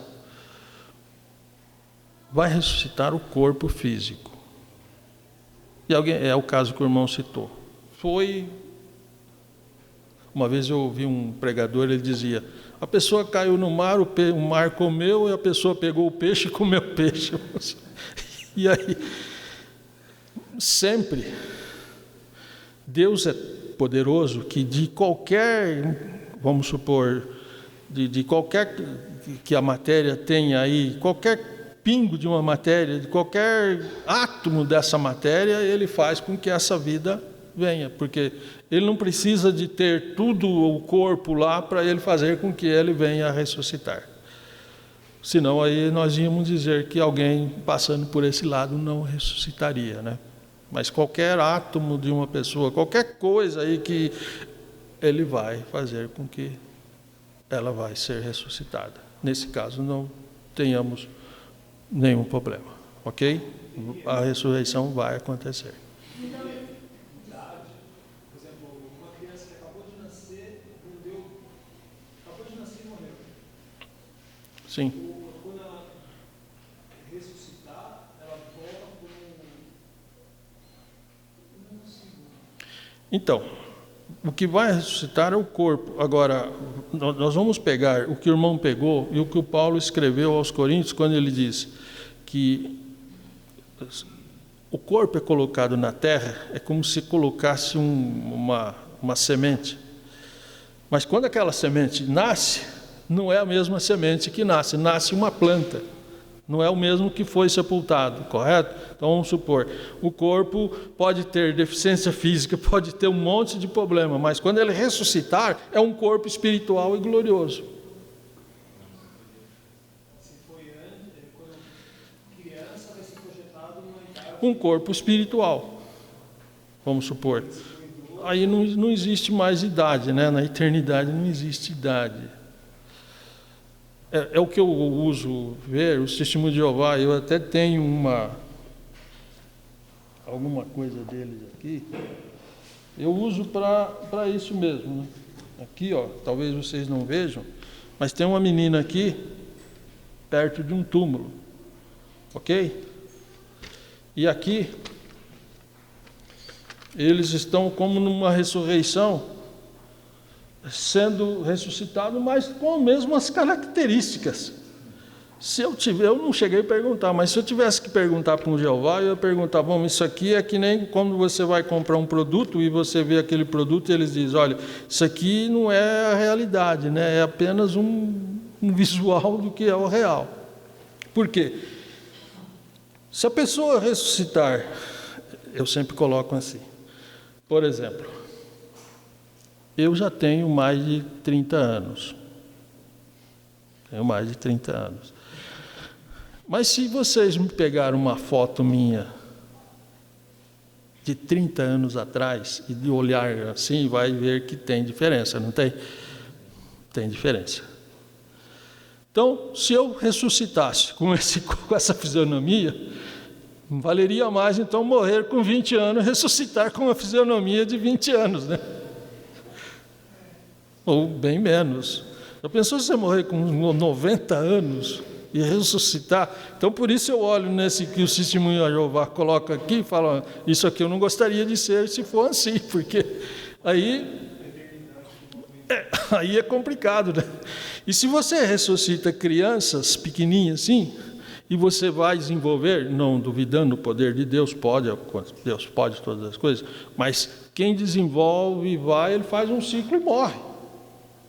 Nós vamos ter um corpo espiritual, alma e espírito espiritual que não muda. Por isso, Paulo fala aos Coríntios dizendo que nós não vamos mudar a nossa fisionomia. Não vamos mudar. Depois que ressuscitarmos, nós vamos manter aquilo para sempre. Então, vamos dar um exemplo. Você encontra uma pessoa hoje, você olha para ela tem 20 anos. Passa 20 anos, você encontra ela, talvez você nem conhece ela. Não é assim? Mas eu sou aquela... é você? Você parece que mudou, o corpo desenvolveu para um lado, você modificou. Agora eu estou... Então, essa é a nossa sequência que o corpo faz, aquela curva e vai para o cemitério. Agora, na eternidade, não.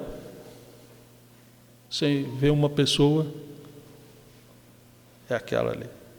Passou 500 anos, você olha, não mudou nada, é a mesma pessoa. Não engordou, não emagreceu, não ficou mais bonita nem mais feia, é a mesma pessoa. Passou 1 milhão de anos, estou colocando assim nesse... É a mesma pessoa. Ela não, espiritualmente não há esse envelhecimento, é a substância espírito. Ok? Eu tenho uma dúvida. Diga. Outro dia fui questionada a respeito da cremação. Então, nesse caso, não interfere. Então, a Bíblia não tem nenhum... Você vai dizer, lá também não tinha cremação, né? Mas, biblicamente, a gente entende o que a gente... Existe até, eu já conheci pastores que falam, não vou ser cremado, ele tem esse medo. Agora, eu não posso dizer aqui que a pessoa que vai cremada, ele não vai ressuscitar, nem que seja salvo ou que não seja. Mesmo aquele, não sou salvo, cremou, vai ressuscitar? Na nossa visão, vai. Diga.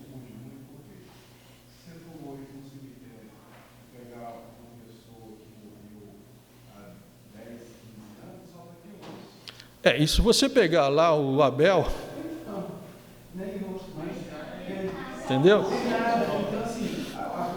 Entendeu? A pegada é esse corpo físico, acho que vai ressuscitar, é o corpo físico, não é o corpo físico, É um corpo glorificado. não é esse corpo. Acho que é por isso que Ezequiel fala lá, 37, lá, que cada osso foi do seu osso. Ali é certo que lá é projetado para a nação de Israel, mas espiritualmente a gente pode entender que Deus conhece e é perfeito nesse sentido. Professor, eu já ouvi até falar, tem crente comentar que não vai doar logo, porque se ressuscitar vai estar faltando nele mesmo o corpo. Né? Quer dizer, uma coisa meio que... Esse corpo não é o mesmo que vai ressuscitar. Quer dizer, na realidade é o mesmo corpo, mas só que ele vai ser espiritual. Ele vai ser espiritual. É um corpo espiritual. Não é a matéria que não vai ressuscitar com a mesma matéria. É um corpo espiritual. Ok? Então, página dos saduceus, nós vimos aqui a ressurreição pregada pelos apóstolos, por Pedro 2:32 de Atos. Deus ressuscitou a Jesus, e ele comprovava que ele viveu com Jesus, ele andou com Jesus, e depois ele andou com Jesus após a sua ressurreição. Pedro tinha esse testemunho. Página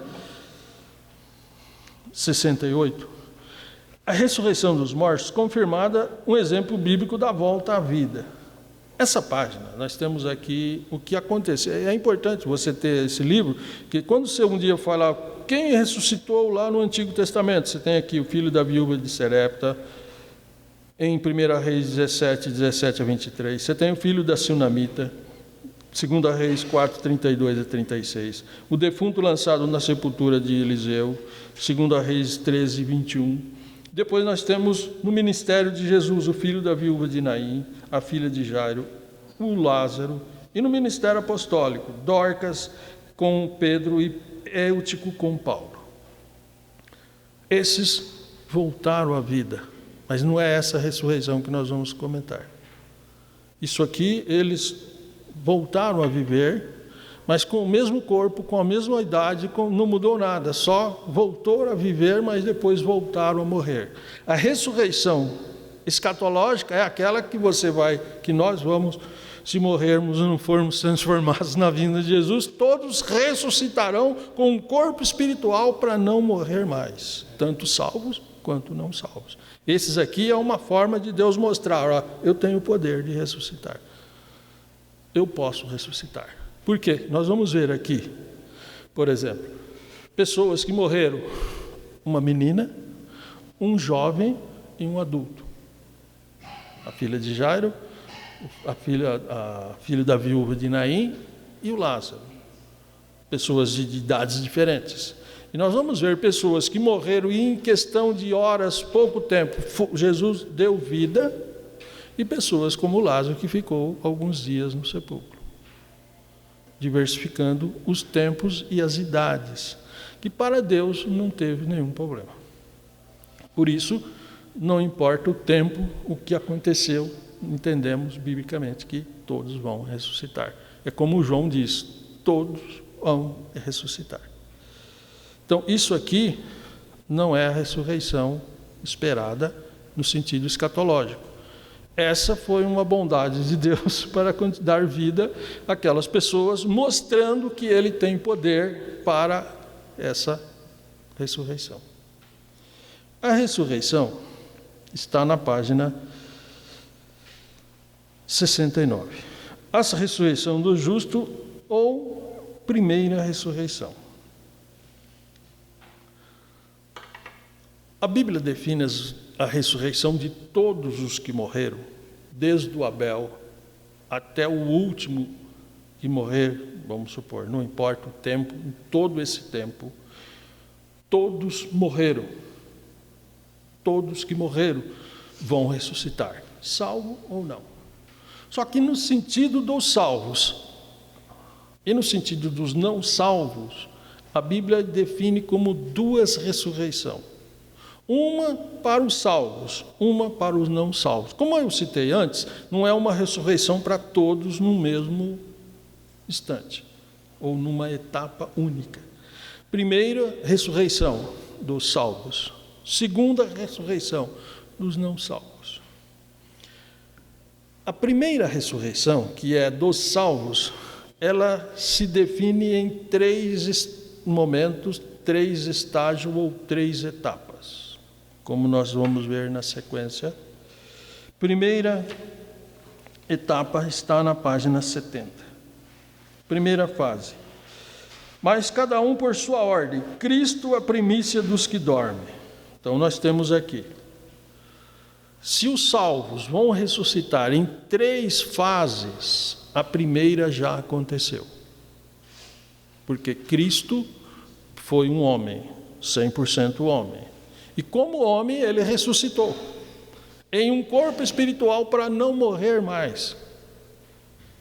Ok? Então essa das 3 etapas, das 3 fases, definida como a primeira ressurreição para os salvos, a primeira etapa já aconteceu.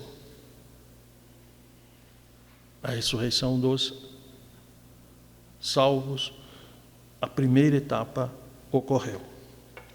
A segunda etapa, página 69. 68 a primeira, 69. A ressurreição dos justos. A segunda etapa, na vinda de Jesus.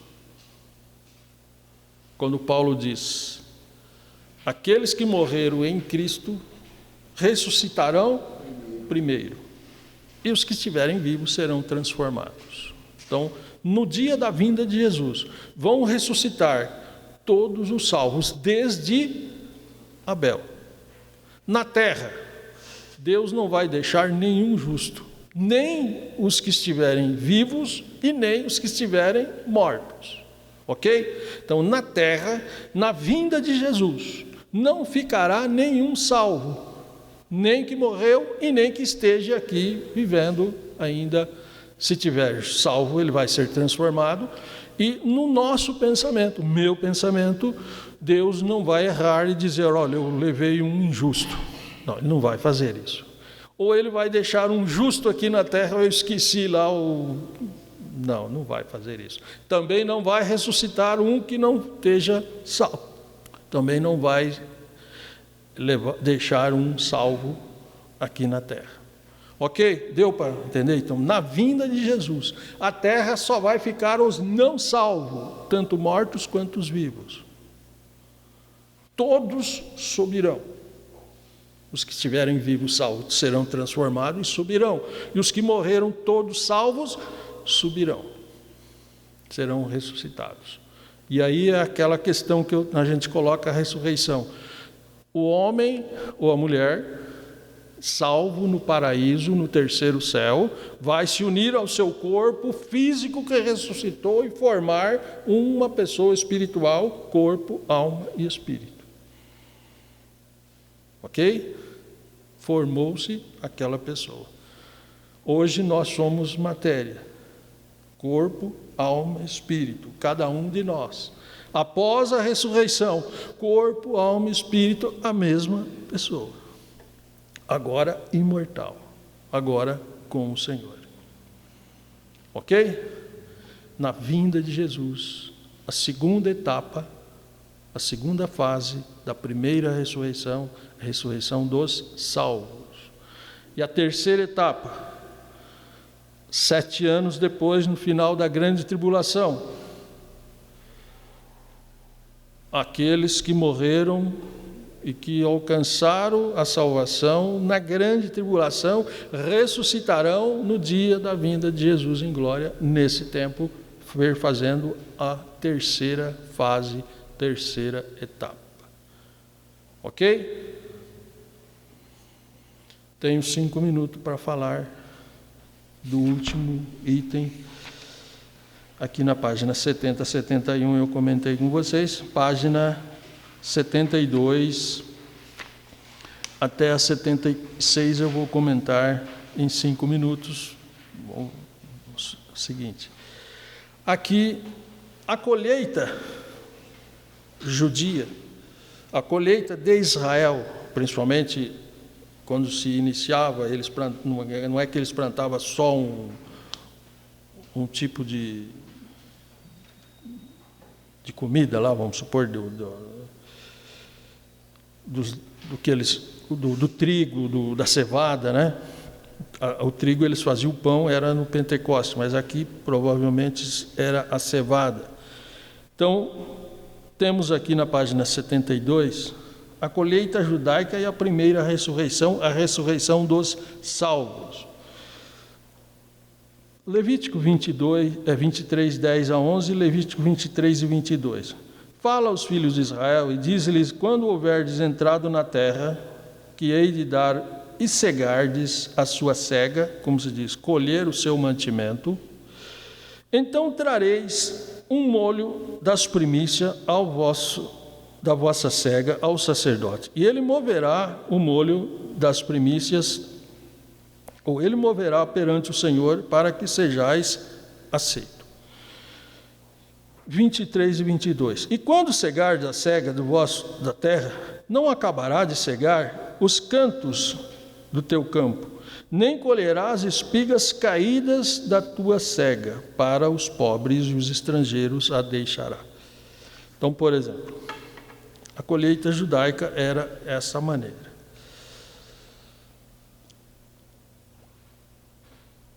O capítulo 23 de Levítico fala das 7 principais festas que os judeus tinham que fazer durante o ano.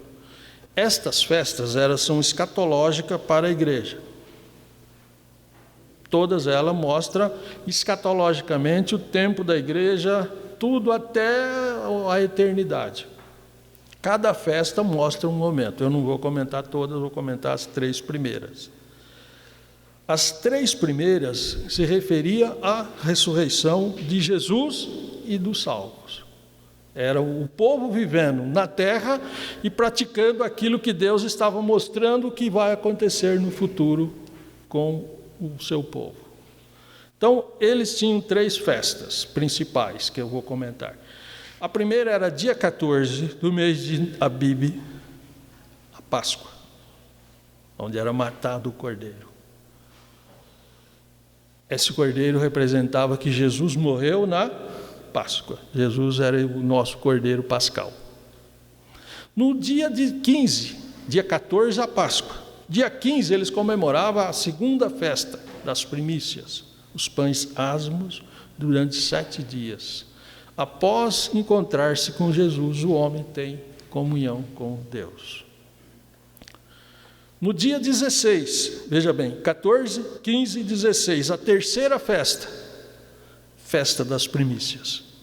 Nesse dia, Jesus ressuscitou no terceiro dia. E essa festa das primícias é essa que está aqui nesses versículos que lemos. Nesse tempo, eles iam colher, provavelmente,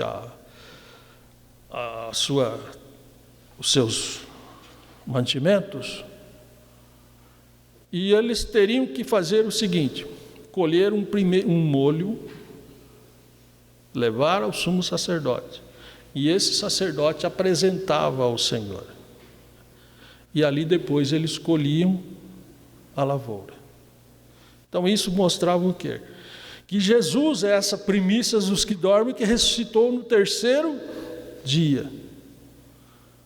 Só que Jesus, ele não foi apresentado por um sacerdote. Ele se apresentou ele mesmo diante do Pai do céu. Ele ressuscitou no terceiro dia. Após essa ressurreição de Jesus, a primícia dos que dormem, esperamos a colheita grande que é, agora eles poderiam colher a grande colheita. Esse fala da vinda de Jesus. Agora a grande colheita. A segunda fase. E a terceira fase é essa dos rabiscos. Aquela que nós falamos que os que morrerem na grande tribulação. E o que isso representava, e o que nós vemos aqui em Levítico 23 e 22, que para o povo de Israel, Deus determinou a seguinte forma: quando vocês forem colher a lavoura, os cantos, vocês não podem colher, tem que deixar lá. Mas olha lá, tem umas espigas boas, tem lá olha como está bonito, mas não pode colher. Moisés, eu não posso colher aquele lá. Não, aquele lá você tem que deixar. É para os pobres e para os estrangeiros. E quando eu colhia e eu vou andando e caía no chão, não posso pegar, a lei não me permite. Tinha que deixar lá no chão. Era quando os pobres e os estrangeiros vinham colher os rabiscos para ter também o que comer. Essa se fala da terceira fase da primeira ressurreição, que é os rabiscos depois da grande tribulação. Ok? Então a colheita tinha escatologicamente, algo a ver com a ressurreição dos salvos. Eles não sabiam de nada, eles colhiam aquilo. Lembra da Ruth? Ela veio rabiscar lá em Israel, e ele foi nas terras do Boaz, né? E o Boaz, ele foi um pouco esperto, que ele sabia que quando caía alguma coisa, não podia pegar. E ele chegou e falou: deixa cair um pouco a mais, né? Como se diz. E ali caía, ele ia andando assim, caía, tudo bem. Aí a Ruth chegava, estava aquele monte. Assim. Ela chegou e falou: hoje fiz uma colheita exata. Então eram os rabiscos. A nossa primeira ressurreição dos justos. Amém? Vamos orar? Na próxima matéria da sequência escatológica, nós vamos falar dos sinais da vinda de Jesus. Até aqui nós falamos morte, ressurreição, e agora vamos para os sinais da vinda de Jesus.